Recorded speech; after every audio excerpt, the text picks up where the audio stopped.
I was born and brought up in Kirinyaga, and I want to thank my parents, who are still alive, thank God, for instilling the values of honesty, hard work, community, and respect, values that hold good to this day.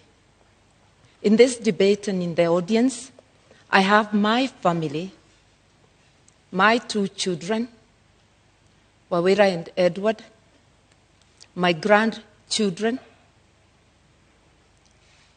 4 of them, my brothers and sisters, some of them, others are online. I represent the Azimio hope for this country. Azimio, together with Kenyans of goodwill, is out to rescue this country from the stranglehold of corruption cartels.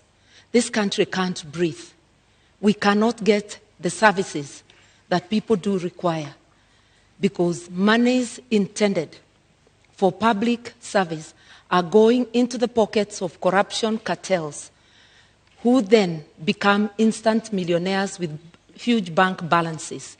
We intend to help this country, to help citizens get their country back, and all the resources of this country will be utilized for the best interest of the entire nation, not a select few. I am here to discuss those issues, and I am glad that my opponent is also talking of issues, which is what we have been calling for in our campaign. I'm able, ready, and willing. Thank you very much, candidates, for your opening statements.